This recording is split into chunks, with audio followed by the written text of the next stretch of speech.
শেষ হয়ে যাবে। কথাটা বুঝেন, দুনিয়ার বাজার শেষ কিন্তু ওর বাজার শেষ হবে না। ও দুনিয়া থেকে বিদায় নিয়ে চলে যাবে, কিন্তু দুনিয়াতে কেন এসছে এটা বুঝতে পারবে না।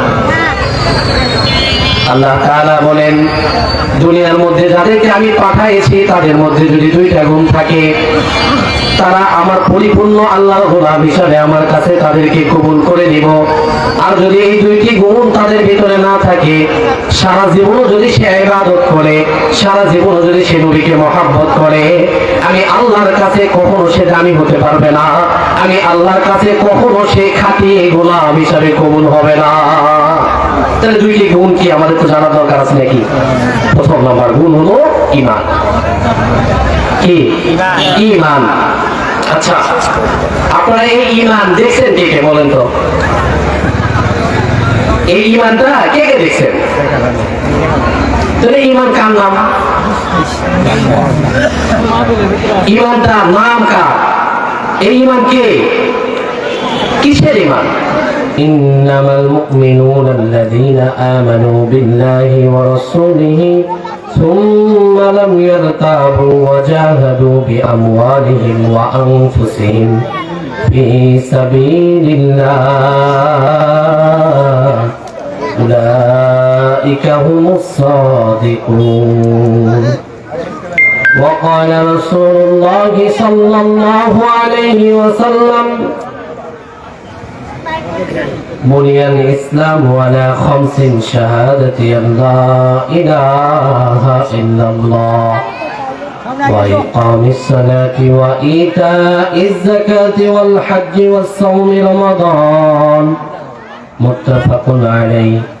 وقال رسول الله صلى الله عليه وسلم لا يؤمن أحدكم حتى أكون أحب إليه من والده وولده والناس أجمعين. صدق الله المولانا العظيم وصدق رسوله النبي الكريم وذلك لمن الشاهدين والشاكرين. اللهم صل على سيدنا ونبينا وشفيعنا وحبيبنا وحبيب طبيبنا وقلوب ربنا ورب العالمين. यही हम सब मुसाफिर हैं, वही आखिर ठिकाना, कोई आगे रवाना है कोई पीछे रवाना. जिंदगानी फिक्र पानी कुछ नहीं जावेंगे साथ, कौन होगा क्या होगा तेरे घर जाने के लिए. या रब हम सब तुमको भूल गया, लेकिन हमें तुम नहीं भूला.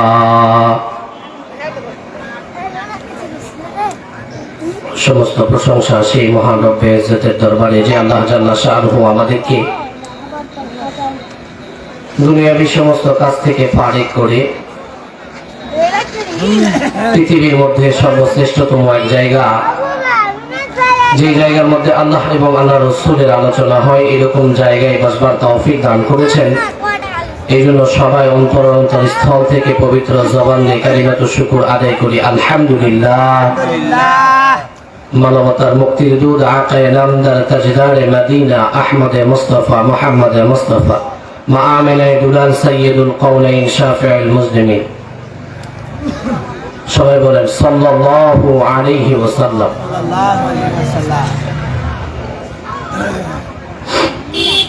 ঢাকা যুব সমাজের উদ্যোগে দ্বিতীয়তম তাফসীরুল কোরআন মাহফিল এখানে দেয় নাই, তবে আমার জানা আছে এই গ্রামের আগে একবার মাহফিল হয়েছিল। তাহলে দ্বিতীয়তম মাহফিলের সম্মানিত সভাপতি, সহসভাপতি, প্রধান অতিথি, প্রধান বক্তা,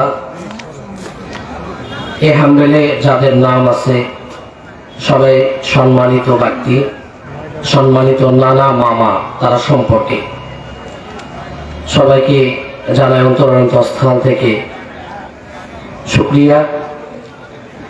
এবং আমার সামনে প্রাণপ্রিয় তৌহিদি জনতা, পর্দার অন্তরালের মা ও বোনেরা, আমি আপনাদের সামনে কোরআনে পাক থেকে ছোট্ট একটি সূরা পড়েছি আর একটি সূরার একটা আয়াত পড়েছি।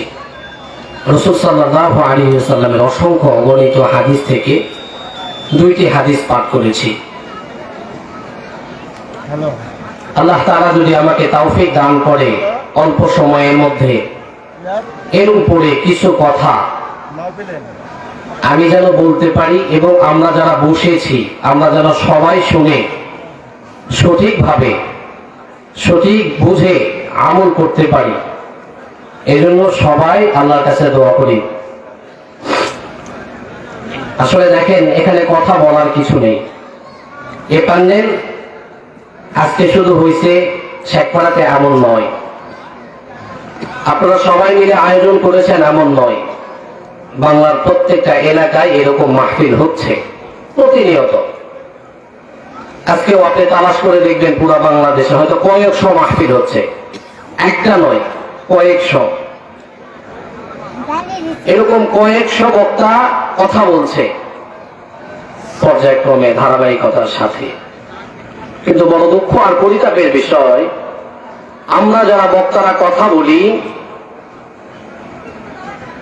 এ কথা বলে যায়, আমাদের ভিতরেও সঠিকভাবে আমল নাই। আর যারা শ্রোতা এখানে যারা আসে তারাও সঠিকভাবে আমলের নিয়তে শোনার জন্য আসে না। কথা বলে ঠিক কিনা?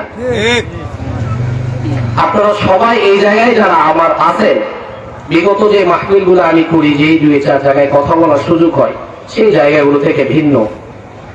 তার কারণ এখানে সবাই আমার মামা, আমার নানা, খালা, মামি, মা, সবাই আপনজন।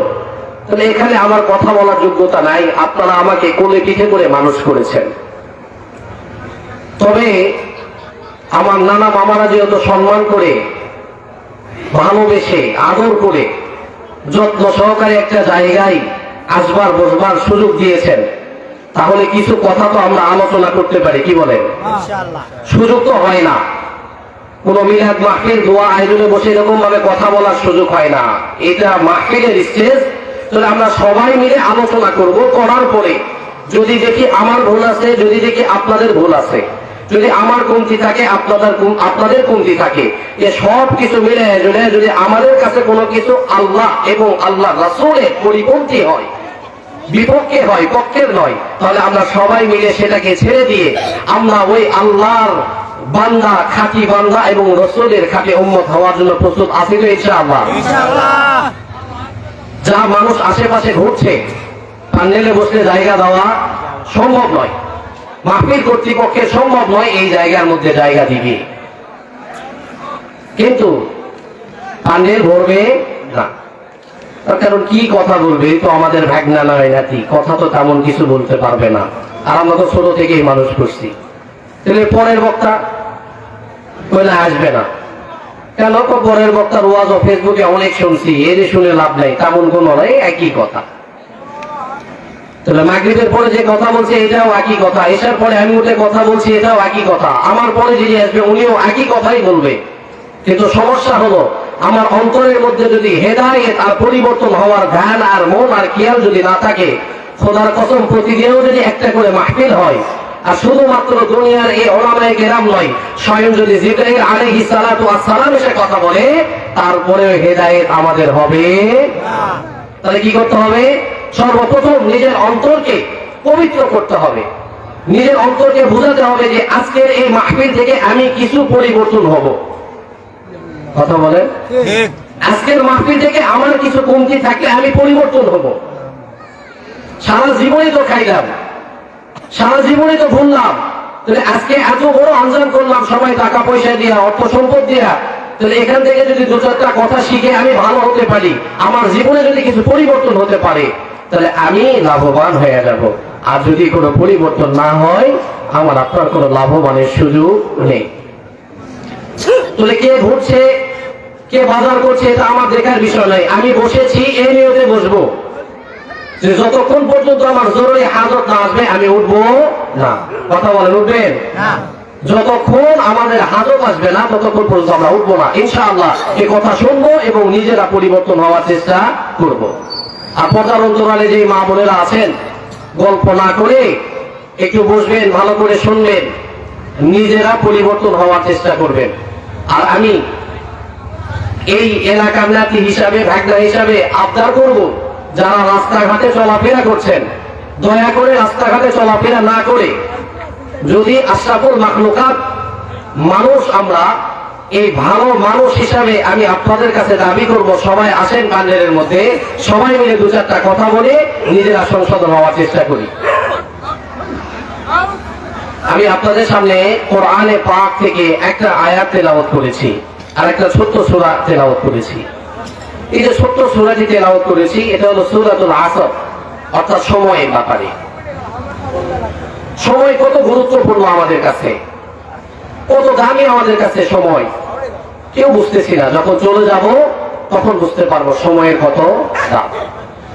এ সময়ের তাফসীর, এ সময়ের কথাবার্তা অনেক জায়গায় আপনারা শুনেছেন, কিন্তু এই যে সময়ের কতটুকু গুরুত্ব আল্লাহ তাআলা কোরআনের মধ্যে বলছে, আল্লাহ রাসূল সাল্লাল্লাহু আলাইহি সাল্লাম হাদিসের মধ্যে বলে গিয়েছেন, এটা আমাদের ভিতরে জানা নাই।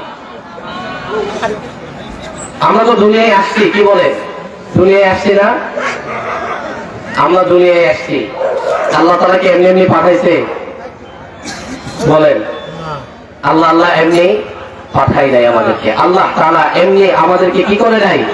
পাঠাই নাই। আল্লাহ তাআলা সূরা হুজরাতের মধ্যে বলছে, ইন্নামাল মুমিনুনা আল্লাযীনা আমানু বিল্লাহি ওয়া রাসূলিহি সুম্মা লাম ইয়ারতাবু ওয়া জাহাদু বিআমওয়ালিহিম ওয়া আনফুসিহিম ফী সাবিলিল্লাহ উলাইকা হুমুস সাদিকুন। আল্লাহ তাআলা কোরআনের মধ্যে বলেন যে আমি তোমাদেরকে দুইটা জিনিস দান করেছি, এই দুইটা জিনিস যদি তোমরা নিজের ভিতরে নিয়ে আসতে পারো, নিজেরা নিজেদের কাছে বুঝাইতে পারো, তাহলে তোমরা কামিয়াব। আর এই দুইটা জিনিস যদি তোমার আমার ভিতরে না আসে, তাহলে আমরা কামিয়াব নই। দুইটা জিনিস বুঝতে হবে। ওয়াজ শুনবেন, দিনের কানে বুঝবেন, আশেপাশে কোনো এগুলা করবেন না। আপনারা সবাই ইনশাআল্লাহ বসে যান, যারা আছে আমরা তারাই আলোচনা শুনবো। যদি কেউ নাও আসে, এই মাহফিলের আয়োজন করা হয়েছে, মাহফিল কি বন্ধ থাকবে? বলেন, চলতে থাকবে। যদি আমাদের এই প্যান্ডেলের মধ্যে একজনও না আসে, আমাদের অনেক কথা শুনি যে মাইক খোলার জন্য শুধু মাইক ম্যান বসে থাকে, এই মাইক ম্যানও যদি বসে থাকে, আমাদের মাহফিল চলবে ইনশাআল্লাহ। আচ্ছা বলেন তো, আপনারা মাঠে আছেন, এটার একটা আওয়াজ দেওয়ার দরকার আছে না নাই? বলেন তো। আচ্ছা আমরা দেখাই দেই যে ঢাকা অঞ্চলের আশেপাশে যে গ্রাম আছে, ঢাকা শেখপাড়ার যে মাহফিল হচ্ছে, এখানে যে কিছু মানুষ আছে, এটা জানান দেওয়ার দরকার আছে না নাই? বলেন। আমি একটু দেখি কেমন জানান দিতে পারেন। লিল্লাহি তাকবীর। একজনের আওয়াজে, শুধুমাত্র একজনের আওয়াজে পুরো যুদ্ধের ময়দান আল্লাহ রাসূল সাল্লাল্লাহু আলাইহি ওয়াসাল্লামের সাহাবারা বিজয় অর্জন করেছেন। খালিদ বিন ওলীদ সামনে থেকে শুরু করছে, পিছ পর্যন্ত চলে গেছে, কিঞ্চিত পরিমাণও পিছপা হয় নাই, শুধুমাত্র একজন। আর আলহামদুলিল্লাহ এখন স্টেজের মধ্যে প্যান্ডেলের মধ্যে দেখা যাচ্ছে কমপক্ষে 60 থেকে 70 জন মানুষ হয়েছে। তাহলে আমাদের তাকবীরটা এমন যদি হওয়া দরকার, এই মাইকের আওয়াজ ভেদ করে যতদূর পর্যন্ত আওয়াজ যাচ্ছে, সেই শেষ সীমানা পর্যন্ত যেন পৌঁছে যায় এবং মানুষ যেন বোঝে যে আজকে শেখপাড়াতে যে মাহফিল হচ্ছে, এই মাহফিলের জনবল আছে। বলেন লিল্লাহি তাকবীর, লিল্লাহি তাকবীর। আল্লাহ তাআলা এলাকার যত শয়তান ছিল সব কি হয়েছে? চলে গেছে। এবং তারপরেও যদি কিছু দু পাওয়া শয়তান থাকে, আশেপাশে ঘোরাফেরা করে, এটা করবে, এটা আটকানোর মতো ক্ষমতা আমার আপনার নাই। আল্লাহ তাআলা বলে দিছে যে তোমার দাওয়াত তুমি দাও, হেদায়েত দেওয়ার মালিক কে? বলেন, কথা বলেন। হেদায়েত দেওয়ার মালিক হলো আল্লাহ। তাহলে আমরা নসিহত করব, আমরা ওয়াজ করব, কিন্তু আল্লাহ তাআলা যদি হেদায়েত না লিখে রাখে, তাহলে কোন সময় তার অন্তরের মধ্যে এটা দাগ টানবে না। ও যত মাহফিলে যাবে, ও বাজারই করবে, ও বাজার করতে করতে জিন্দেগি শেষ, দুনিয়ার বাজার শেষ হয়ে যাবে, কিন্তু ওর বাজার শেষ হবে না। দুনিয়ার বাজার শেষ হয়ে যাবে, কথাটা বুঝেন। দুনিয়ার বাজার শেষ, কিন্তু ওর বাজার শেষ হবে না। ও দুনিয়া থেকে বিদায় নিয়ে চলে যাবে, কিন্তু দুনিয়াতে কেন এসছে এটা বুঝতে পারবে না। আল্লাহ তাআলা বলেন, দুনিয়ার মধ্যে যাদেরকে আমি পাঠাইছি তাদের মধ্যে যদি দুইটা গুণ থাকে, তারা আমার পরিপূর্ণ আল্লাহর গোলাম হিসাবে আমার কাছে তাদেরকে কবুল করে নিব।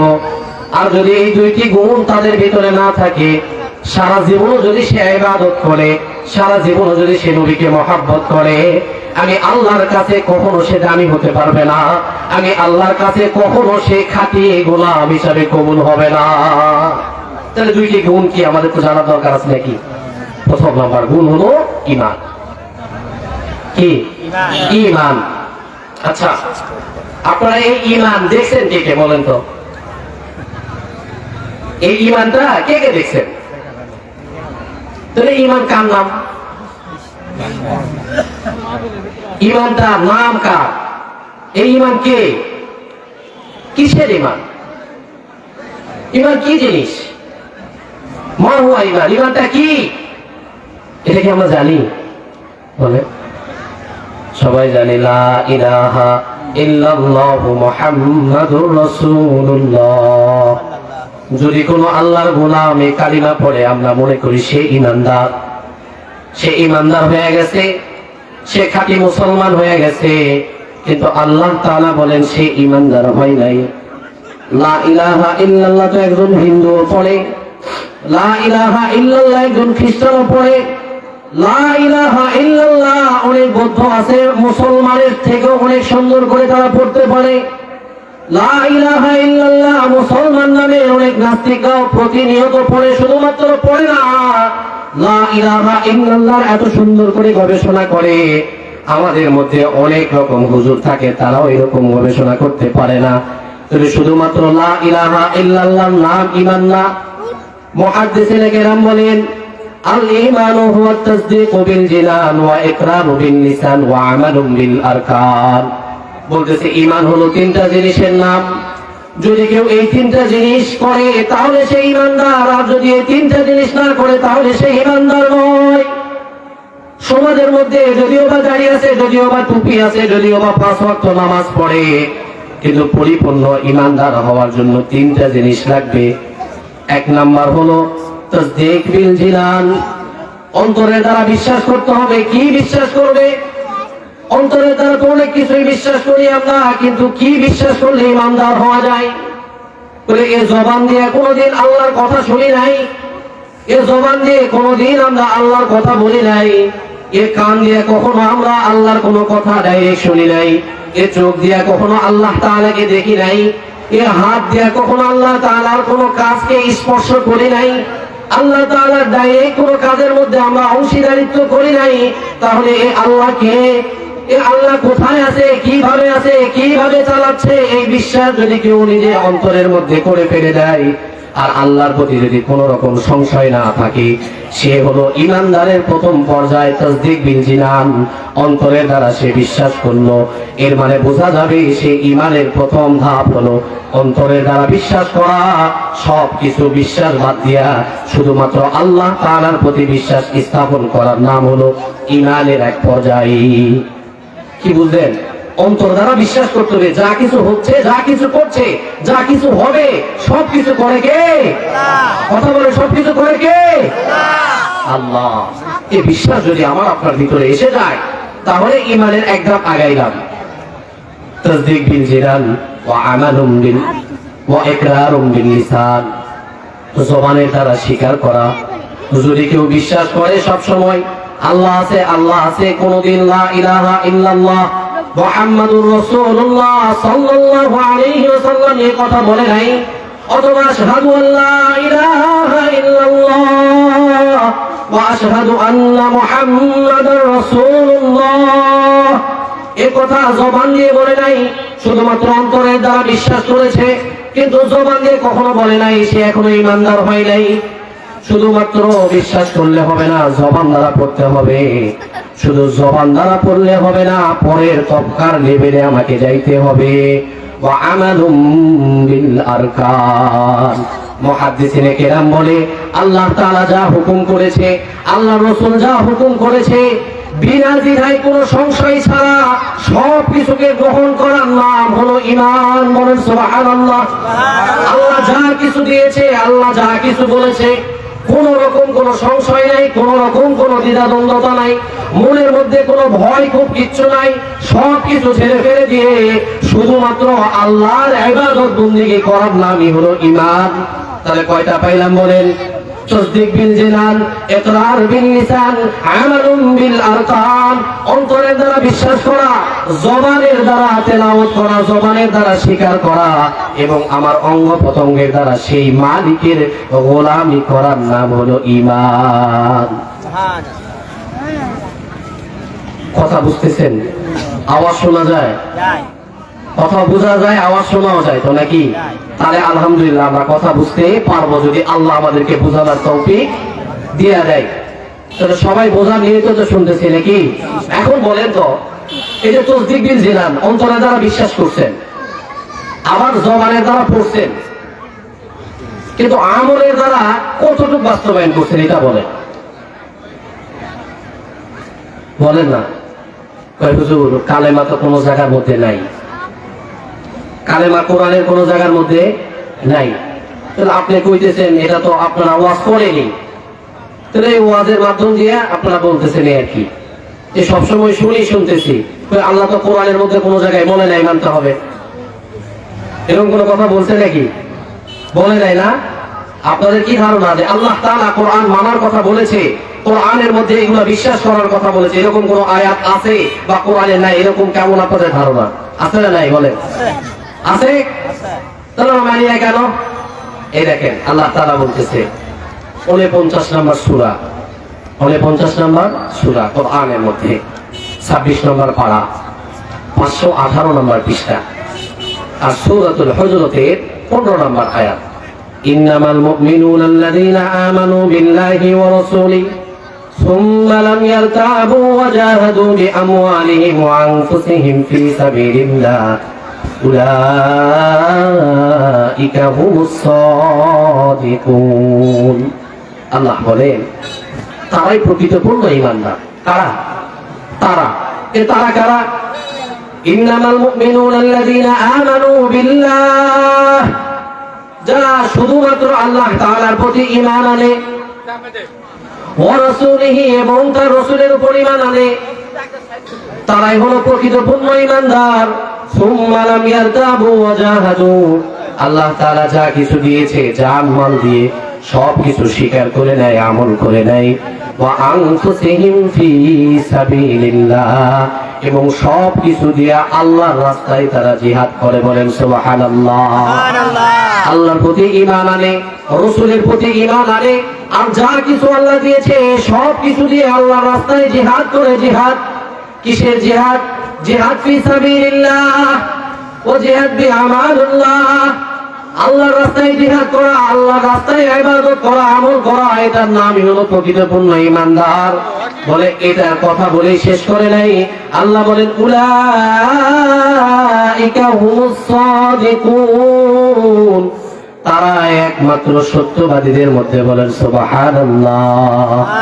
যারা আল্লাহর প্রতি ঈমান আনে, রাসূলের প্রতি বিশ্বাস স্থাপন করে এবং নিজের জান মাল দিয়া সব কিছু মেনে নিয়ে আল্লাহর রাস্তায় জিহাদ করে, সেই হলো প্রকৃত পূর্ণ সত্যের পথে।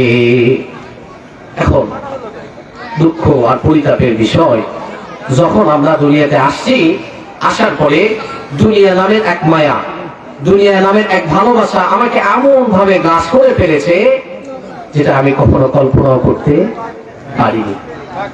পারছি না কল্পনা করতে। আজকে দুনিয়াতে আসছি তো চলছে দুনিয়া খাম খেয়ালি, যে জামনে পারে এমনি চলে।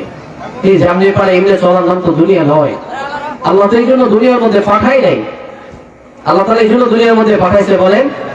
বলে আমি যদি ঈমানদার না হতে পারি তাহলে আমি কখনো আল্লাহর খাঁটি গোলাম হতে পারবো না, এটা আমার বিশ্বাস করতে হবে। তাহলে ঈমানদার হওয়ার জন্য আমার কি করতে হবে? তাহলে ঈমানদার হওয়ার জন্য আল্লাহর যা যা হুকুম আছে আমাকে পরিপূর্ণ মানতে হবে। আর একটুকু যদি আমি না মানি, একটুকু যদি আমি অস্বীকার করি, তাহলে আমি ঈমানদার থাকতে পারবো। এখন দেখি আল্লাহ আমাকে কি কি মানার কথা বলেছে, আমি কি মানছি আর কি মানছি না। কখনো চিন্তা করেছি বলে? কোনো সময় চিন্তা করি না। নিজেরা কেমনে খাবো, কেমনে চলবো, কেমনে গোছাবো, কেমনে পরিবেশ হবে, কিভাবে হবে, এভাবে চলছে। কিন্তু কোনো সময় এ কল্পনা আমি করিনি যে আমার যে বাসস্থান, আমার যে ঠিকানা, এটা তো সারা জীবনের জন্য নয়। এই জায়গা থেকে যে কোনো সময় আমি চলে যাব, যে কোনো সময় আমার বিদায় হয়ে যাবে।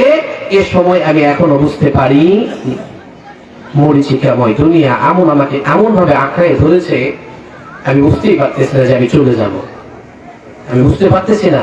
যদি আমি বুঝতে পারি তাহলে কেমনে আমি আল্লাহ তাআলার ইবাদত ভুলে, আল্লাহ তাআলার গোলামি আর দাসত্ব ভুলে, রাসূল সাল্লাল্লাহু আলাইহি ওয়াসাল্লামের সঠিক সুন্নাহ আর তরিকা ভুলে কেমনে অন্য পথে চলতে পারি বলেন?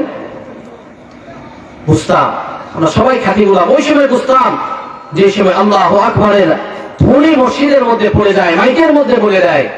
এরপরেও যখন বান্দা মসজিদের মধ্যে হাজির হয় না, তারপরেও কেমনে বলা যায় যে আমি আল্লাহর খাঁটি গোলাম, আমি আল্লাহর খাঁটি বান্দা? কিভাবে আমি বলতে পারি বলে?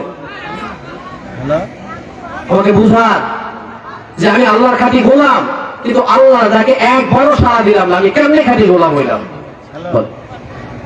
ফজরে ডাকছে, মসজিদ কত কষ্ট করে শীতের মধ্যে উঠে গিয়ে ডাকছে আল্লাহু আকবার, আল্লাহু আকবার, বলে আল্লাহ সব থেকে বড়, আল্লাহ সব থেকে বড়।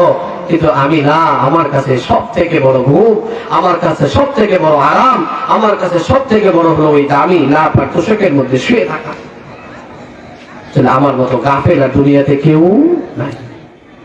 আল্লাহ বলছে, বারবার বলছে, এই দুনিয়ার মধ্যে সব থেকে দামি সে যে পুরা দুনিয়া পাইছে, এ দামি নয়।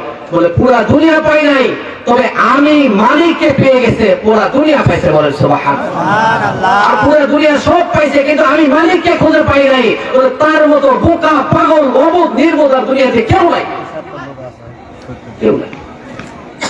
আমি কি আল্লাহকে পাইছি? কেমনে বুঝলাম আমি যে আল্লাহকে পেয়ে গেলাম? কোথায় আমাকে দলিল দিল, কে আমাকে প্রমাণ দিয়ে দিল আল্লাহকে পাই? ফজর চলে যায়, জহর চলে যায়, আসর চলে যায়, মাগরিব চলে যায়, এশা চলে যায়, কোনো খবর নাই, গাফেল। তুমি না মানুষ? আল্লাহ তো তোমাকে বলেছে আশরাফুল মাখলুকাত, তোমাকে দলিল দিল। তো তুমি মানুষ হইলে আল্লাহকে ভুলে থাকতে পারো কেমনে? হ্যাঁ, অস্তিত্ব ছিল না, কোনো কিছুই ছিল না, আল্লাহ তাআলা অস্তিত্বের মধ্যে নিয়ে এসেছে। কিছুই বুঝতাম না, সব বুঝছি, সব বুঝতে পারতেছি, সব দেখতে পারতেছি, কিন্তু এটা বুঝতেছি না যে আমাকে এই জায়গা পর্যন্ত কে নিয়ে আসলো, কখন আবার ডাক পড়ে যাবে, কখন আমি চলে যাব। কেমনে বোকার মতো, নির্বোধের মতো চলছে। ফজর যায়, জহর যায়, আসর যায়, মাগরিব যায়, এশা যায়, ঘুমাচ্ছে, গুনাহ করতেছে তো করতেছে বেসামাল গুনার সাথে। কেমনে গুনাহ করতেছে? কোন সময় কি একবারের জন্য কি মাথার মধ্যে ফিকিরটা আসে না যে আমি থাকবো না? আমার চোখের সামনে কত জানাজা হয়ে গেল, আমার খবর নেই। ও জানাজার মাঠে যখন যায়, হুজুর দু চারটা কথা বলে, দেখবেন পিছনে অনেক মানুষ থাকে, তারা গরম হয়ে যায়, যায় না। নিজে ওয়াজ করার জায়গা নেই তো, না এটা তো ওয়াজ করার জায়গা না, তুই কিসের জায়গা? এই জায়গায় আসি, একটু দোয়া কালাম করে মাটি দিয়ে চলে যাব, এই তো দুনিয়া, তো আর কিছু না। তোর ওয়াজ করার জায়গা কোনটা? এটা তো ওয়াজ করার জায়গা, এই জায়গায় তো তুমি ওয়াজ শোনো না। এটা ওয়াজ করার জায়গা, এটা টাকা পয়সা তুলছি, প্যান্ডেল সাজাইছি, সবাই মিলে একটু কথাবার্তা শুনবো, অনুষ্ঠান হয়েছে, বাড়িতে কিছু গরুর মাংস টাংস কিনছে, সবাই মিলে খাবো, এটা না। এই জায়গার মধ্যে আবার ওয়াজ শুনে কি লাভ? তোর ওয়াজ শোনায় মসজিদে? তোর মসজিদও শুক্রবারে তো তুমি যাও না। ইমাম সাহেব যখন খুতবার জন্য দাঁড়ায় যায়, তখন তুমি পিছনে যায় সুন্নত নিয়ে টানাটানি শুরু করো। তোর ওয়াজ করবে কখন আর তুমি ওয়াজ শুনবে কখন? হ্যাঁ, এই খাম খেয়ালি দুনিয়ারি উজুরাতে যে উঠে একটু কথা বলি, এরকম এত কিছু কোরআনে আছে নাকি? এরা এমনি এমনি কয়, এত কিছু নাই, এরা যা পারে তাই কয়। কয় কি কয় না বলেন? সবাই কয়। এটা দুনিয়া নয় বাবজান, এটা দুনিয়া নয় তো। আরে তো আসল দুনিয়া তো ওইটা, আবাদা নাবাদা, যেই জায়গার মধ্যে কোনো শেষ নাই, যেই জায়গার কোনো খবর নাই, চলছে তো চলছে, এটা না আসল দুনিয়া। তাহলে এই দুনিয়া বলে আপনি এই দুনিয়াতে কেমনে বাছাই করে নিলেন? বাছাই করে আমি নেই নাই, শয়তান আমাকে বাছাই করার সুযোগ দিয়ে দিয়েছে, আমি শয়তানের রাস্তাটা গ্রহণ করে নিয়েছি। কথা বলে ঠিক কিনা? শয়তান যদি আমাকে গাফেল না করতো, শয়তান যদি আমাকে ধোঁকা না দিত, তাহলে আমি কেমন নির্বোধ যে আমি আমার মালিককে ভুলে গিয়েছি। আমার মালিককে আমি কেমনে ভুলে থাকতে পারি বলে? নিজের বাড়ি, নিজের ঘর কেউ কখনো বলে না।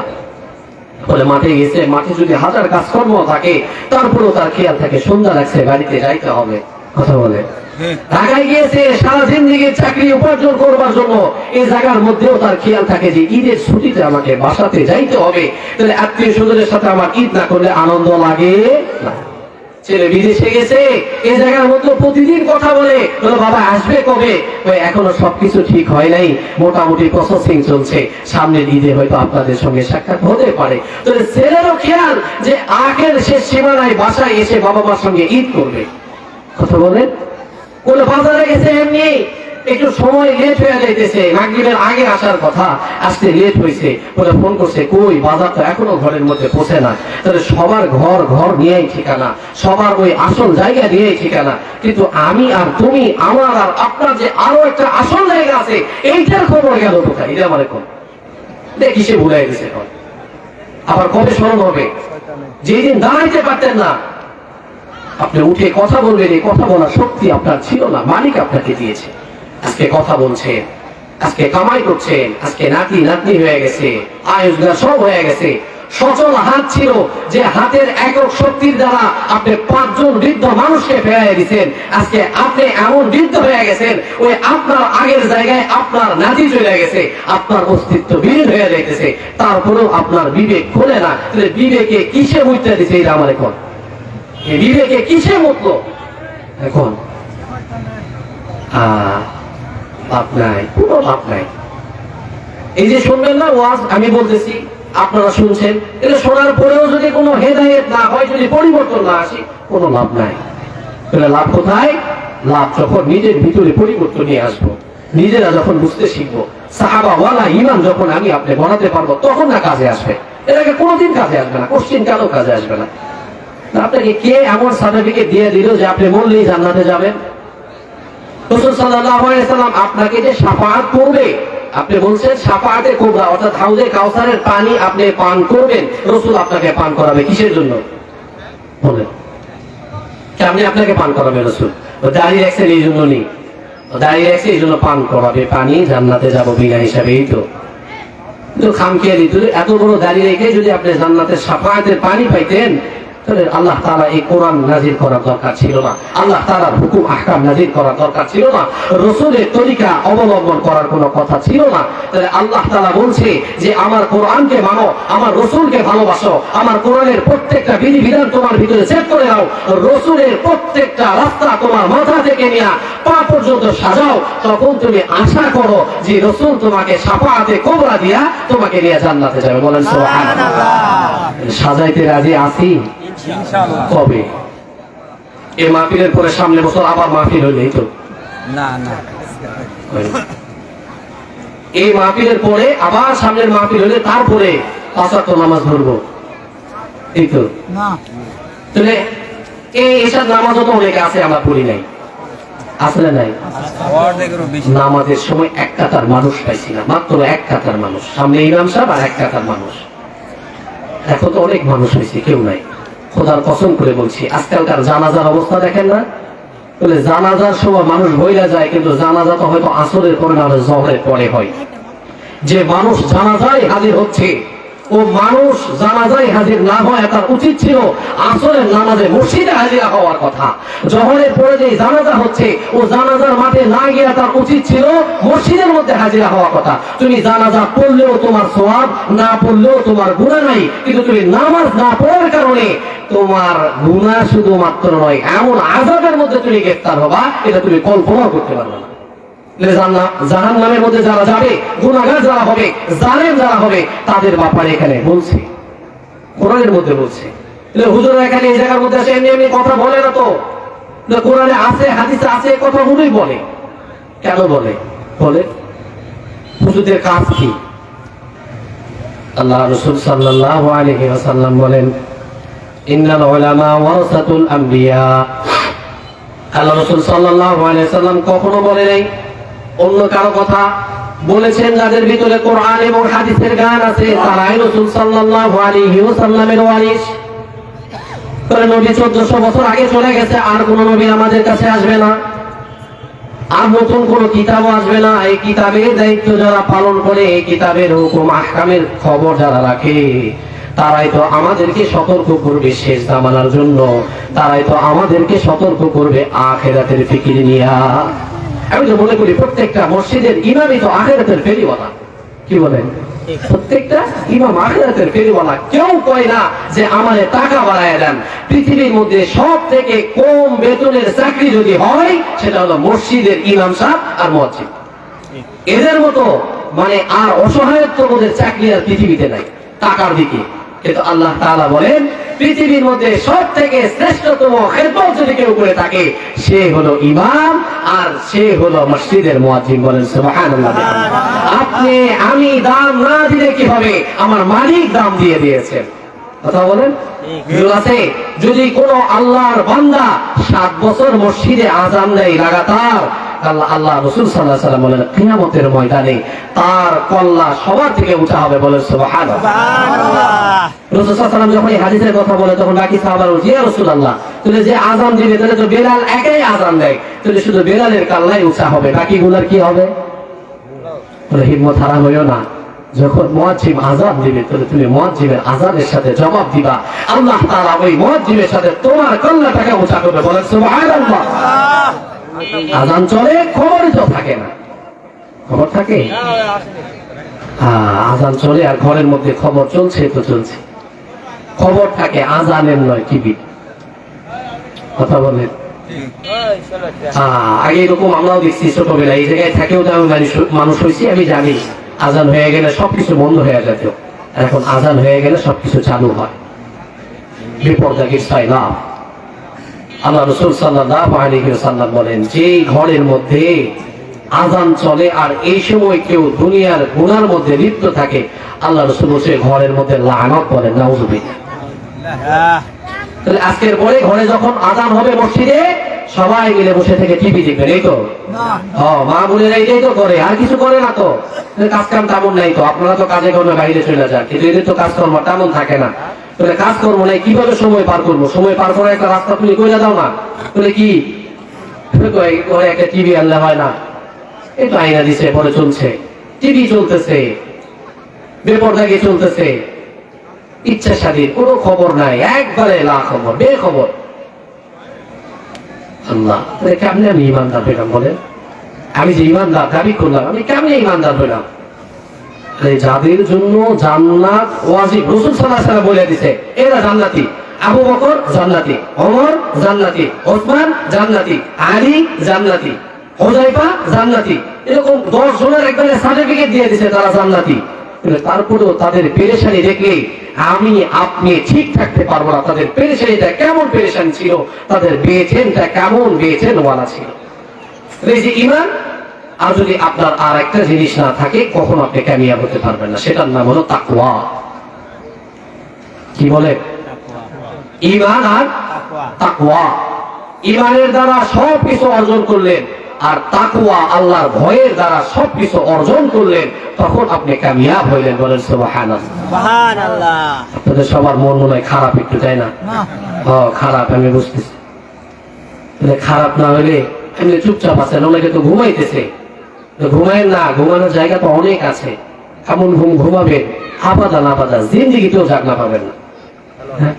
আল্লাহ কোরআনের মধ্যে বলছে, বলে গুনাহগারও ঘুমাবে, নেককারও ঘুমাবে। ঘুমের মধ্যে একটু পার্থক্য আছে। নেককার ঘুমাবে যেই দিন মারা যাবে এই দিন, আর জাগনা পাবে যেই দিন আমি মালিক ডাক দেব কুমু ইলাল্লাহি, অর্থাৎ কিয়ামতের দিন যেই দিন হয়ে যাবে সেই দিন জাগনা পাবে।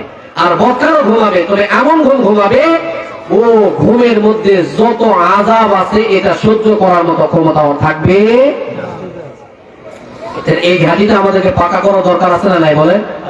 তাকওয়া যদি আমি আপনি অর্জন না করি, তাকওয়া যদি আমার আপনার পরিপূর্ণ না হয়, আমি যদি পরিপূর্ণ তাকওয়াবান না হই, তাহলে আমার এই দুনিয়াতে আসা আর এই দুনিয়া থেকে যাওয়ার মধ্যে কোনো পার্থক্য থাকবে না। বলে কুকুরও তো দুনিয়ার মধ্যে আসছে, কুকুরও দুনিয়া থেকে চলে যাবে, কিন্তু কুকুরের কোনো দাম থাকবে না। বলে শুকর তো দুনিয়ার মধ্যে আসছে, দুনিয়া থেকে চলে যাবে, শুকরের কোনো দাম নাই।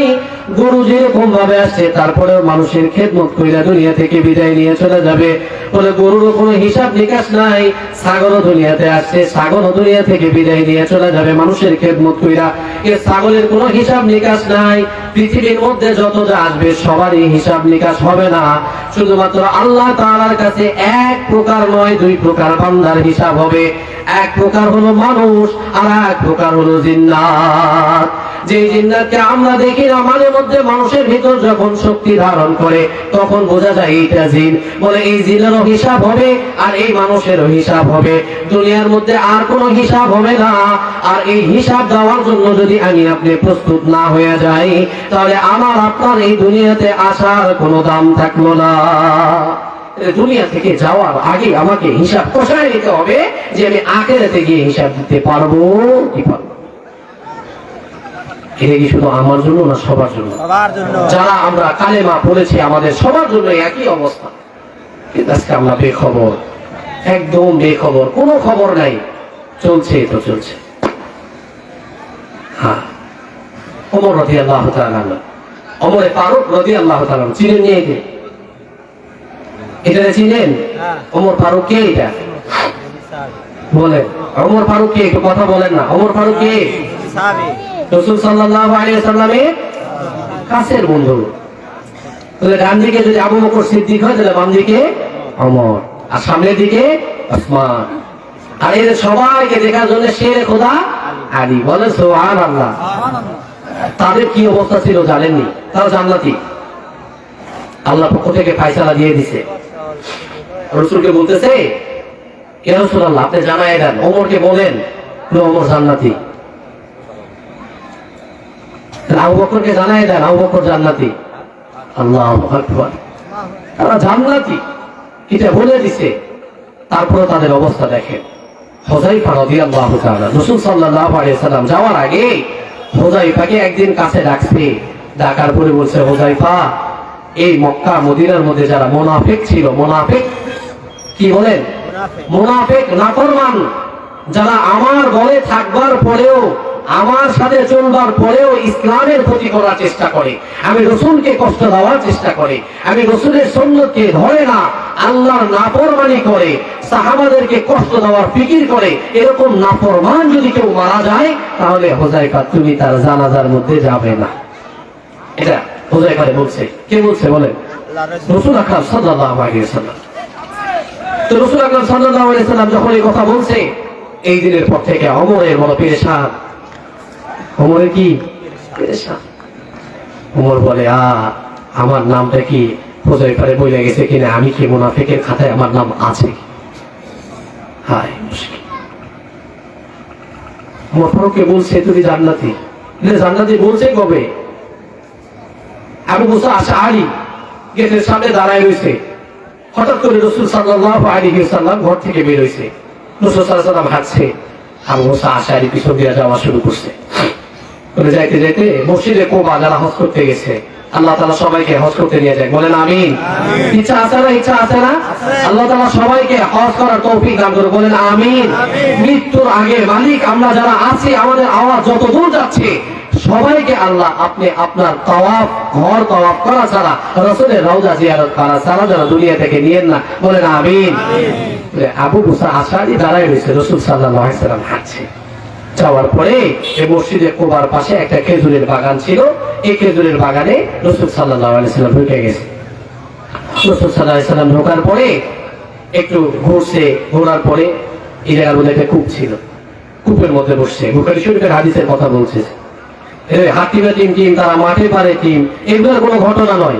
এমনি এমনি আপনাদেরকে কিচ্ছা বলতেছি না, বুখারী শরীফের হাদিসের ঘটনা। রাসূল সাল্লাল্লাহু আলাইহি ওয়াসাল্লাম গেছে। যাওয়ার পরে রাসূল সাল্লাল্লাহু আলাইহি ওয়াসাল্লাম এই বাগানটা ঘোরার পরে পাশে বসছে একটা কুয়ার মধ্যে বসে পা ঝুলাই দিয়ে আছে। কথাটা একটু খেয়াল রাখেন, তাকওয়া কেমন ছিল, ওমরের তাকওয়া কেমন, ঈমান কেমন, তাকওয়া কেমন, একটু খেয়াল রাখেন। এই যে তাকওয়া, এটা বোঝাচ্ছে আল্লাহর ভয় কেমন ছিল। রাসূল সাল্লাল্লাহু আলাইহি ওয়াসাল্লাম এই জায়গার মধ্যে বসে আছে। হঠাৎ করে আবু বকর সিদ্দিক রাদিয়াল্লাহু তাআলা হাজির। আসার পরে খেজুর বাগানে ঢুকবে। আবু মুসা আশারি বলছে, ভাই কই যান? ভিতরে যাবো। না, রাসূল সাল্লাল্লাহু আলাইহি ওয়াসাল্লাম ভিতরে আছে, এখানে যাওয়া যাবে না, নিষেধ। কেন নিষেধ? কেন? আজকে আমি খেজুর বাগানের গেটের পাহারাদার, আমার অনুমতি ছাড়া ভিতরে ঢোকার মতো কারো কোনো অধিকার নাই। আপনি যতই রাসূলের কাছের বন্ধু হন, আপনার অনুমতি নাই, আগে আমি অনুমতি নিব, তারপর যাইতে পারবে। বলে ঠিক আছে। রাসূল সাল্লাল্লাহু আলাইহি ওয়াসাল্লাম দাঁড়ায়, আবু বকর দাঁড়ায় গেছে। তাহলে আবু মুসা আশারি ভিতরে যায়, রাসূল সাল্লাল্লাহু আলাইহি ওয়াসাল্লাম, ইয়া রাসূলুল্লাহ সাল্লাল্লাহু আলাইহি ওয়াসাল্লাম, তাহলে আপনার কাছের বন্ধু আসছে। বলে কে? বলে আবু বকর। আবু বকর আসছে, জি। আবু বকরকে খবর দাও, আল্লাহ তাআলা বলেছেন আবু বকর জান্নাতি। বলেন সুবহানাল্লাহ। আয়েশা আবু বকরকে বলে, আবু বকর তোমার জন্য সুসংবাদ। করে কি? বলে তুমি জান্নাতি। পরে গেছে রাসূল সাল্লাল্লাহু আলাইহি ওয়াসাল্লাম যে কুয়ার পাড়ে বসে রয়েছে, পা ঝুলাই দিয়ে পানি দেখতেছে আর বসে রয়েছে। তাহলে আবু বকরকে বলতেছে, আবু বকর বসো। আবু বকর বসছে ডান সাইডে। কিছুক্ষণ পর ওমর রাদিয়াল্লাহু তাআলা আনহু হাজির রাসূল সাল্লাল্লাহু আলাইহি ওয়াসাল্লামের কাছে আসছে। পরে বলতেছে, আবু মুসা আশারি ভিতরে যেতে চাই। ওই ভাই এরকম সুযোগ নাই তো, তার কারণ আজকে খেজুর বাগানের পাহারাদারের গেট পাহারাদার হলো আমি, এই জায়গার মধ্যে যাওয়ার কোনো অনুমতি নাই। আমি রাসূল সাল্লাল্লাহু আলাইহি ওয়াসাল্লাম থেকে শুনে আসি। তারপরে রাসূল সাল্লাল্লাহু আলাইহি ওয়াসাল্লাম বলছি, ইয়া রাসূলুল্লাহ, ওই যে আসছে। কে আসছে? ওই যে গরম। বলেন না গরম। আবু বকর সিদ্দিক অনেক নরম মানুষ ছিল, অনেক নরম তবিয়তের মানুষ ছিল। ওমর ফারুক অনেক গরম ছিল। ইসলামের ব্যাপারে, ইসলামের বিরুদ্ধাচারণ করবে, কেউ কোনো কথা বলবে, আর ওমরে ফারুক চুপ করে থাকবে, এটা কখনো হতে পারে না। এটা রাসূল সাল্লাল্লাহু আলাইহি ওয়াসাল্লামকে বলছে যে ওমর ফারুক আসছে, দাও পাঠিয়ে দাও। বলে পাঠানোর আগে ওমর ফারুককে বলো যে ওমর ফারুক জান্নাতি। ওমর ফারুক কি? জান্নাতি। বলে ওমর ফারুককে বলছে, ওমর ফারুক, রাসূল সাল্লাল্লাহু আলাইহি ওয়াসাল্লাম তোমাকে ভিতরে যাইতে বলছে, কিন্তু আরেকটা সুখবর দিছে। বলে কি সুখবর? বলে তুমি জান্নাতি। সুবহানাল্লাহ।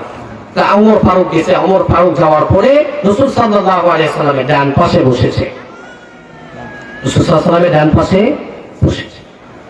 বলে কিছুক্ষণ পর ওসমান রাদিয়াল্লাহু তাআলা এসেছে। আসার পরে আবু মুসা আশারি গেটে দাঁড়ায় গেছে, সাবেক আগের মতোই। অনেক বড় ঘটনা, এত বলার দরকার নাই, সময় অল্প। তাহলে আবু মুসা আশারিকে বলছে, ভাই ভিতরে যেতে চাই। ভাই সুযোগ নাই, রাসূল সাল্লাল্লাহু আলাইহি ওয়াসাল্লাম থেকে আগে অনুমতি নেই, তারপরে। রাসূল সাল্লাল্লাহু আলাইহি ওয়াসাল্লামকে বলছি, ইয়া রাসূলুল্লাহ, ওসমান রাদিয়াল্লাহু তাআলা আসছে, তাকেও খবর দাও, সেও জান্নাতি। বলেন সুবহানাল্লাহ। এই ওসমান রাদিয়াল্লাহু তাআলার ব্যাপারে কিছু কথা না বলে, সে এত ভদ্র ছিল, এত নম্র ছিল। ওসমান রাদিয়াল্লাহু তাআলা আনহু যখন ঈমানদার ছিলেন না, তখনও সে তার জীবনে কোনো খারাপ কাজ করে নাই। বলেন সুবহানাল্লাহ। সে ঈমানদার না থাকতেও কোনোদিন সে মদ পান করে নাই, কোনোদিন কোনো নারীর দিকে চোখ উঠে তাকায় নাই, কোনোদিনও নয়। ওসমান এত লাজুক ছিল, এত সরম পাইতো, কোনোদিন সে গুনার কাজ করে নাই। আজকে আমাদের সমাজের কি অবস্থা, আমার কি অবস্থা, আইনের নজরের কি হালত, আমরা যে কত পরিমাণ গুনাহ করছি, আমাদের কোনো খবর নাই। আর ওসমান রাদিয়াল্লাহু তাআলা এত পরিমাণ, রাসূল সাল্লাল্লাহু আলাইহি ওয়াসাল্লাম তার ব্যাপারে কি বলেছেন জানেন? যে আমি ওসমানকে জিন্নুরাইন, আমার দুইটা মেয়ে দান করেছি, যদি আমার আরো একটা মেয়ে থাকতো আমি ওসমানকে দিয়ে দিতাম। বলেন সুবহানাল্লাহ। সে এত ভালো ছিল। ওসমান রাদিয়াল্লাহু তাআলা আসছে। আসার পরে দুই পাশে তো জায়গা নাই, ডান পাশে আবু বকর সিদ্দিক, বাম পাশে ওমর। রাসূল সাল্লাল্লাহু আলাইহি ওয়াসাল্লাম বলতেছে, ওসমান সামনে বসো, ওসমান সামনে বসো। তোমরা ডান পাশে রাসূল সাল্লাল্লাহু আলাইহি ওয়াসাল্লামের যে কবর হচ্ছে, দুনিয়াতে যে কবরের একটা সিরিয়াল আসবে, এইটাই দেখাচ্ছে এই কুয়ার মাঝে। বলেন সুবহানাল্লাহ। আর রাসূল সাল্লাল্লাহু আলাইহি ওয়াসাল্লাম ডান পাশে আবু বকর, বাম পাশে ওমর, আর সামনে জান্নাতুল বাকিতে ওসমান রাদিয়াল্লাহু তাআলা আনহুম আজমাইন। তাদের কবরের সুরতটা এই জায়গার মধ্যে হয়ে গেছে। এইভাবেই তারা আছেন। এই জায়গার মধ্যে আবু বকর, ওমর, ওসমান, এই জায়গার মধ্যে যখন ওসমান রাদিয়াল্লাহু তাআলা আনহুর কথা আসে, ওসমান রাদিয়াল্লাহু তাআলা আনহুর অনেক কথা এই জায়গার মধ্যে আছে। ওসমান রাদিয়াল্লাহু তাআলা আনহুর খেলাফত, ওসমান রাদিয়াল্লাহু তাআলা আনহুর আঙ্গুটি পরিধান করা, ওসমান রাদিয়াল্লাহু তাআলা আনহুর আঙ্গুটি হারায় যাওয়া, বলে তারা কেমন ঈমানদার আর তাকওয়াবান ছিল। রাসূল সাল্লাল্লাহু আলাইহি ওয়াসাল্লাম যা বলেছেন তারা তা করতে কিঞ্চিত পরিমাণও দ্বিধাবোধ করে নাই।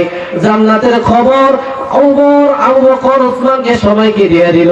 কিন্তু যেই দিন রাসূল সাল্লাল্লাহু আলাইহি ওয়াসাল্লাম দুনিয়া থেকে বিদায় নিয়ে চলে গেল, হুযায়ফাকে বলে গেল, হুযায়ফা, মক্কা মদিনার মধ্যে যদি কোনো মুনাফিক মারা যায় তাহলে তুমি তার জানাজার মধ্যে হাজির হবে না।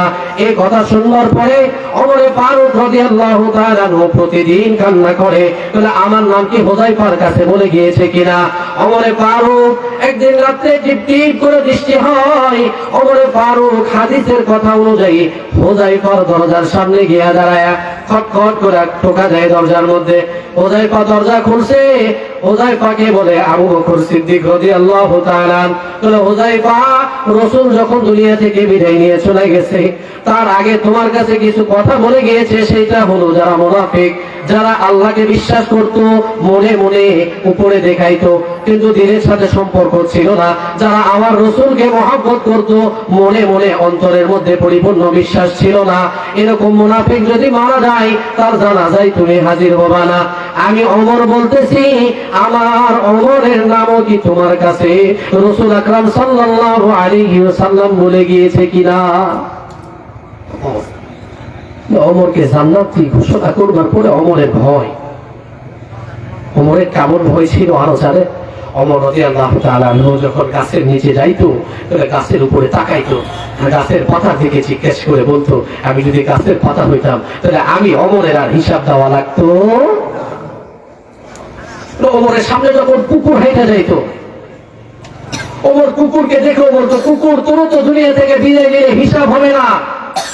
আল্লাহ যদি আমাকে এরকম কিছু বানায় পাঠাইতো যে আমারও মারা যাওয়ার পরে হিসাব দিতে হবে না। ওমর এদেরকে দেখে দেখে কান্না করতো। বলে উটের পাল যখন দেখতো, ওমর উটের পালের দিকে তাকায় শুধু কান্না করতো আর বলতো, যদি আমি উটের মধ্যে কোনো একজন উট হয়ে আসতাম তাহলে দুনিয়াতে মানুষের খেদমত করে চলে যেতাম, কিন্তু আমার হিসাব দেওয়া লাগতো।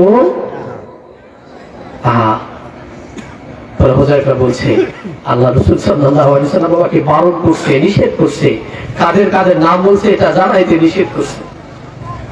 ওমর তখন আরো চিন্তিত, চোখ দিয়ে ঝরঝর করে পানি পড়ে। কি বলো, রাসূল সাল্লাল্লাহু আলাইহি ওয়াসাল্লাম নিষেধ করে গেছে। আচ্ছা ভাই, একটা কথা বলি, যদি আমি ওমর আজকে জিন্দা আছি, কালকে যদি মারা যাই তাহলে কি তুমি আমার জানাজার মধ্যে শরীক হবে? হুযায়ফা বলে, কি বলেন, আমি খলিফা, আপনি মারা যাবেন আর আপনার জানাজায় আমি অংশগ্রহণ করব না, তা কখনো হতে পারে না। সর্বপ্রথম আমি আপনার জানাজায় অংশগ্রহণ করব। বলেন সুবহানাল্লাহ। ওমরে ফারুক বলে, তার মানে ঠিক আছে, আমার নাম রাসূল বলে নাই, আমি মুনাফিকের খাতায় আমার নাম। তাহলে আমাকে আপনাকে কে গ্যারান্টি দিল যে আমার নামটা মুনাফিকের খাতায় নাই? আমার আপনার যে ইবাদত বন্দেগী, আমার আপনার যে চলাফেরা, পরিপূর্ণ একজন মুসলিম, পরিপূর্ণ একজন গুনাহগার, প্রত্যেকটা কাজ আমার গুনাহ ছাড়া পার হয় না। প্রতি সেকেন্ডে আমি গুনাহ করছি, প্রত্যেকটা সময় আমার কাছ থেকে গুনাহ সাদের পাচ্ছে। তাহলে আমি কার বিশ্বাসে বিশ্বাসী হয়ে বসে রয়েছি? আল্লাহর কাছে কান্না করি না, রাসূলের তরিকা অনুযায়ী চলি না, কেন আল্লাহর কাছে আমরা গোলাম হয়ে হাজিরা দেই না? কেন বলেন? আল্লাহ রাসূল সাল্লাল্লাহু আলাইহি ওয়াসাল্লামের কাছে যে কোরআন নাযিল হয়েছে, এই কোরআনের মধ্যে আল্লাহ তাআলা একটি সূরার মধ্যে 7টা আয়াত আপনাদের কাছে তেলাওয়াত করব। 7টা আয়াতের মধ্যে আল্লাহ রাসূল সাল্লাল্লাহু আলাইহি ওয়াসাল্লামকে বলেন, আপনি সবাইকে দাওয়াত দিয়ে দেন, এই ব্যাপারে খবর দিয়ে দেন, যদি কেউ মুসলিম হয়, যদি কেউ গুনাহগার হয়, আর এই গুনাহগারের হিসাব আমি আল্লাহ না নিয়া 1 সেকেন্ডের জন্য তাদেরকে পার করব না। গুনাহগার যদি আমরা হয়ে যাই তাহলে কখনো 1 সেকেন্ডের জন্য আমাদেরকে পার দিবেন। আল্লাহ তাআলা সূরাতুল যুখরুফ এই সূরার মধ্যে বলছে যে আমি কাউকে ছাড় দিব না। একজন গুনাহগারে যে গুনাহ করে, এই গুনাহগারের কি হালত হবে, কবরের মধ্যে কি অবস্থা হবে, কবরে কি হাল হয়ে দাঁড়াবে, সেটার ব্যাপারে রাসূল সাল্লাল্লাহু আলাইহি সাল্লামকে জানাই দিচ্ছে। এই ব্যাপারে এই 7টা আয়াতের তরজমা শুনে, এই 7টা আয়াতের সাধারণ ব্যাখ্যা শুনে আমি আমার কথা শেষ করব। শুনবেন তো ইনশাআল্লাহ? কথা শুনবেন না ইনশাআল্লাহ? এই জীবনকে পরিবর্তন করবে তো ইনশাআল্লাহ? আজকের পর থেকে প্রতিজ্ঞা করতে হবে কিছু না কিছু পরিবর্তন আমার ভিতরে আনতে হবে। আর যদি পরিবর্তন না আনি তাহলে কোনো লাভ হবে না। বিসমিল্লাহির রহমানির রহিম। ইন্নাল মুজরিমিনা ফি আযাবি জাহান্নাম খালিদুন। 25 নম্বর পারা 43 নম্বর সূরা। কোরআনের মধ্যে যে 114টি সূরা আছে, এই সূরার মধ্যে 43 নম্বর সূরা। ইন্নাল মুজরিমিনা ফি আযাবি জাহান্নাম খালিদুন, নিশ্চয় গুনাহগার, ইন্নাল মুজরিমিনা ফি আযাবি জাহান্নাম খালিদুন, নিশ্চয় গুনাহগারেরা জাহান্নামের মধ্যে সর্বসময়ের জন্য বন্দী থাকবে। বলে যারা গুনাহ করে, যারা গুনাহগার, তারা সব সময় জাহান্নামের মধ্যে, আযাবের মধ্যে গ্রেফতার থাকবে, একটু সময়ের জন্য তারা মুক্তি লাভ করবে না। বলে আমি আপনি এখন চিন্তা করে দেখি, আমরা যে গুনাহ করছি, আমাদের মাধ্যমে যে গুনাহগুলো সাদের হচ্ছে, আর আমিও যদি কবরের মধ্যে যাই, তাহলে এই কোরআনের আয়াতের সাথে পরিপূর্ণ মিল দেখা যায়। আল্লাহ তাআলা সারা জীবন আমার আপনার কবরে আযাব দিয়ে গ্রেফতার করে রাখবে।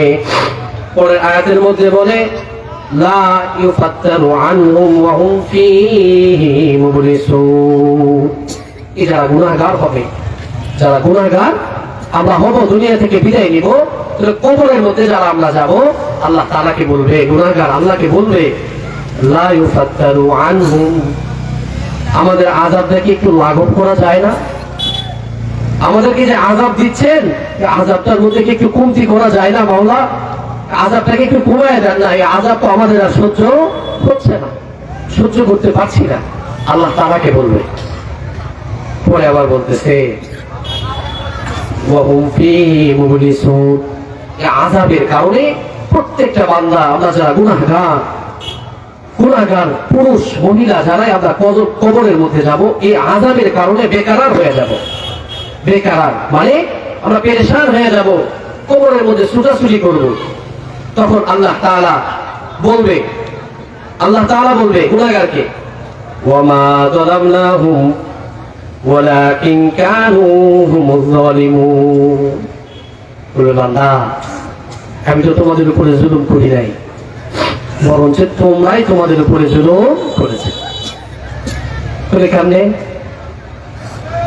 বলে যখন নামাজের কথা বলেছি তখন নামাজ পড়ো নাই, যখন তোমার উপরে হজ ফরজ ছিল তখন তুমি হজ করো নাই, যখন তোমার দান সদকা করার কথা ছিল তখন তুমি দান সদকা করো নাই, যখন তুমি মিথ্যা কথা বলা নিষেধ ছিল তখন তুমি মিথ্যা কথা বলেছ, যখন তুমি গীবত করা নিষেধ ছিল তখন তুমি গীবত করেছো।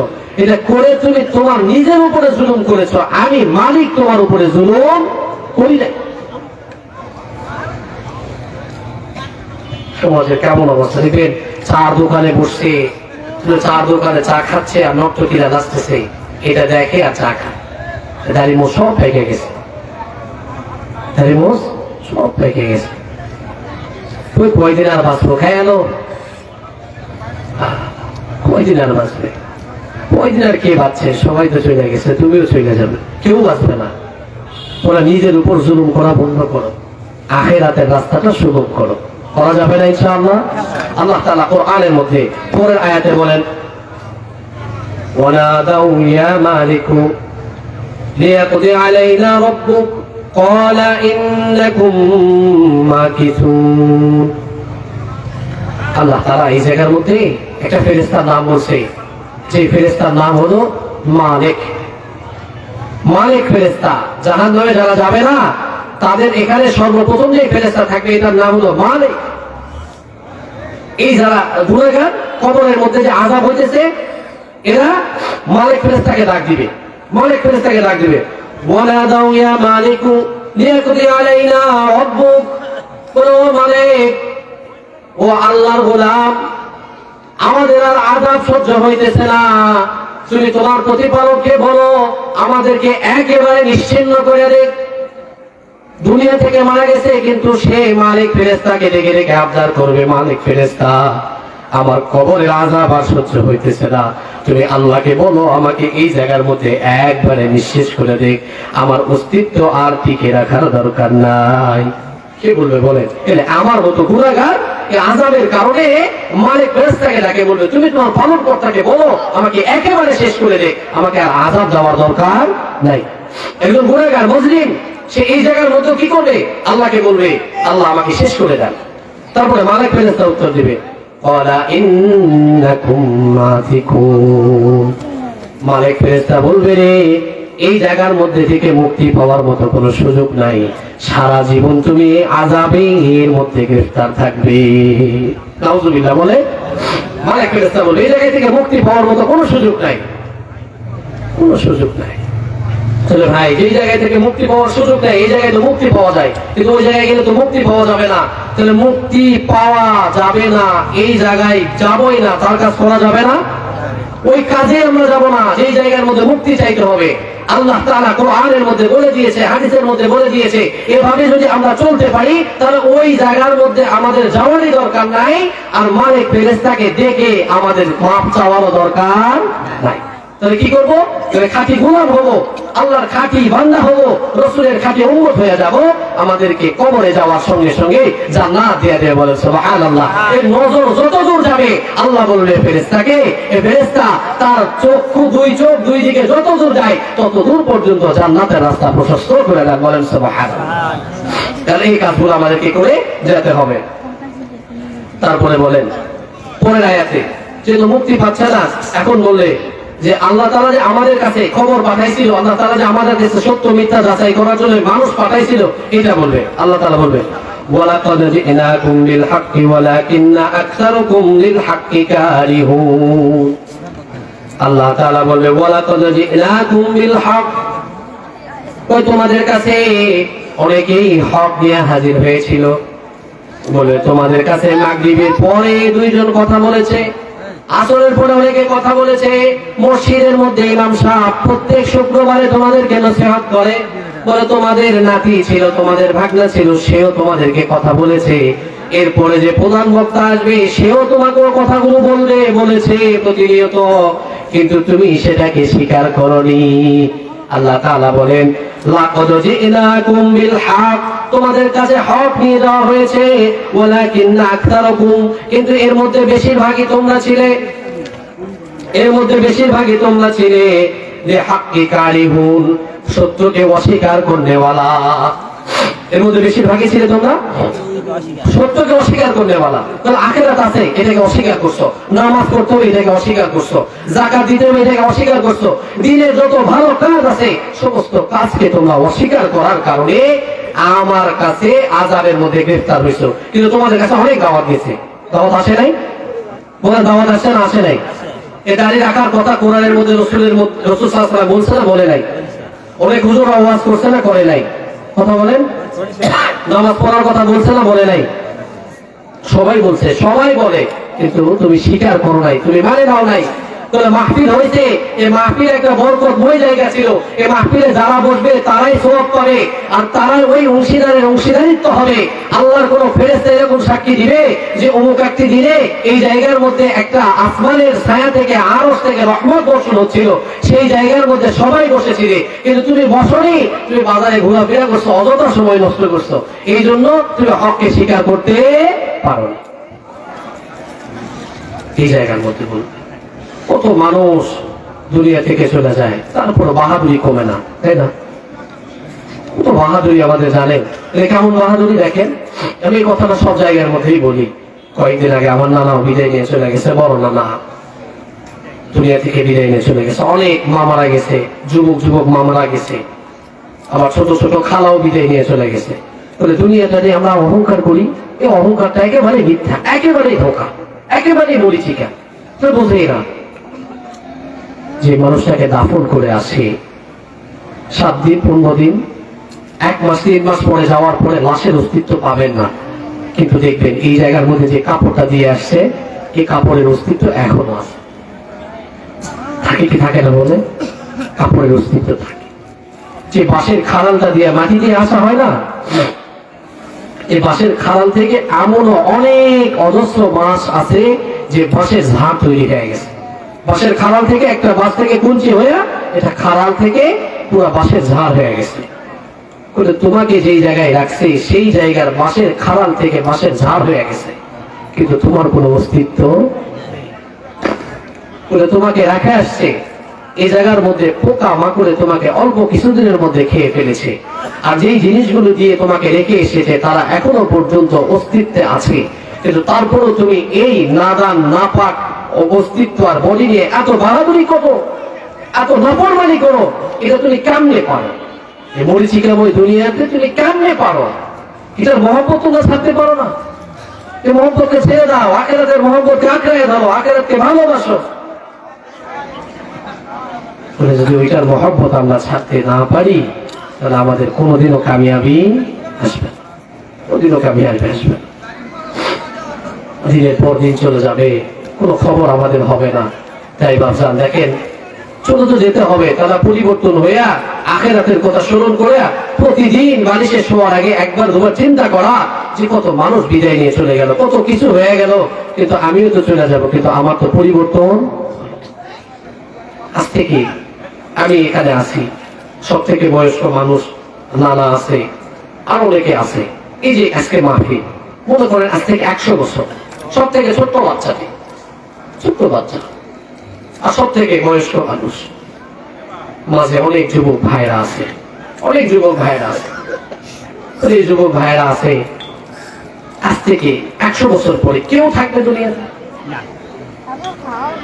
সাধারণ চিন্তা করে দেখেন, আজ থেকে 100 বছর পর কেউ থাকবে? হয়তো স্টেজ হবে, সবাই থাকবে, সবকিছু থাকবে, এই সরুসামান থাকবে, পরিবর্তন হবে, নতুন কিছু হবে, সবকিছু হবে, কিন্তু একজন মানুষ আমরা থাকবো এখানে? সব থেকে ছোট বয়সের মানুষরা আজ থেকে 100 বছর পর থাকবে না। কত বাহাদুর বাহাদুর মানুষ আমাদের আগে ছিল, দাদা নানারা, তারা নাই। আবার আমরা এখন বাহাদুরি করছি, আমরা থাকবো না।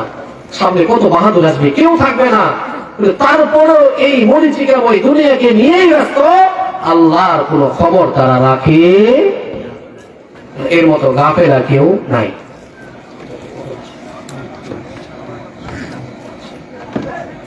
এর মতো গাফেল কেউ নাই।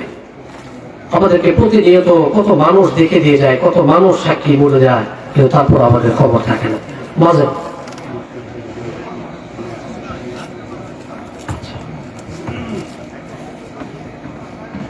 আমাদের কারো খবর।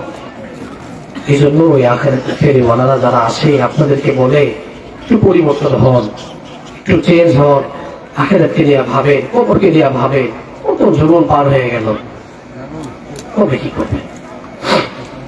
আল্লাহ তাআলা পরে বলেন, এরপরে একটা খুবই ভয়ের কথা, এরপরে যে আয়াতের কথাটা বলছে খুবই ভয়ের কথা, আল্লাহ তাআলা একবারে জজর দিয়ে বলছে, আম আমরাহু আমরাহু ফাইন্নাহু মুবরিমুন।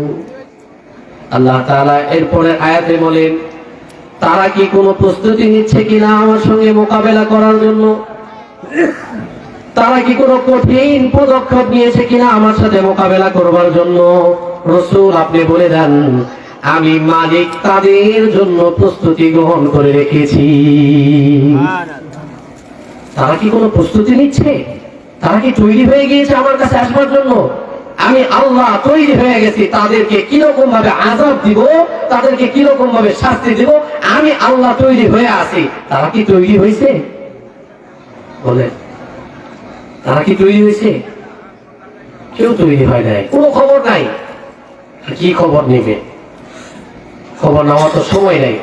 বলে দুনিয়া সবার খবর নেবাচ্ছে, এর খবরে নিবে কি? যুবক খবর নেয় না। আজকে যুবক চলছে তো চলছে, মাহফিলের যুব সমাজে আয়োজন করছে, বাস আয়োজন করছি তো, এত বড় মাহফিল আয়োজন করছে, আর আমাদের কি? এত কষ্ট করে টাকা পয়সা আদায় করলাম, এত প্যান্ডেল ট্যান্ডেল সব সাজাইছে, আর কি? তোমরা কিছুই না ভাই, তুমি কিছুই করো না, এটা কিচ্ছু নয়, এটা আখিরাতের কোনো রাস্তা নয়। তুমি যদি আল্লাহর গোলামি না করো, রাসূল সাল্লাল্লাহু আলাইহি সাল্লামের তরিকা অনুযায়ী না চলো, তাহলে তোমার কোনো লাভ নাই। আজকে যুবকরা একবারে বেসামাল, আজকে পুরো পরিবেশ নষ্ট এই যুবকদের কারণে। কথা বলেন, আগের যুবকরা এত নম্র ভদ্র এত ভালো ছিল, যদি বৃদ্ধ বড় কোনো মানুষ ওই রাস্তাতে যাইতো, তারা সব সময় ভয়ের উপর থাকতো কিছু বলে কিনা। এখন বর্তমান সমাজের এমন অবস্থা, যুবকদের হালত, কোন বৃদ্ধরা কোনো কথা বলতে ভয় পায়, হুট করে মেরে দেয় কিনা। বলে নাউজুবিল্লাহ। সমাজের এই অবস্থা না? সমাজের এই অবক্ষয় কেন? আজকে অশ্লীল বেহায়াপনা বেশি চলে যাবার কারণে আজকে আমাদের সমাজের এই অবস্থা, একেবারে নাজেহাল অবস্থা। আগে দাদা নানাদেরকে দেখলে আমরা আমি নিজেই, আমার এখানে অনেক মামার আছে, ছোট ছিলাম, ভয়ে সাহস পাইতাম না, কিন্তু এখন দেখছি বর্তমান সময়ে যারা, তাদেরকে দেখে আমাদেরকে ভয় করতে হয়। তো হুট করে কোনো কথা বললে আবার গালি দিয়ে বসে কিনা, মারতে আসে কিনা,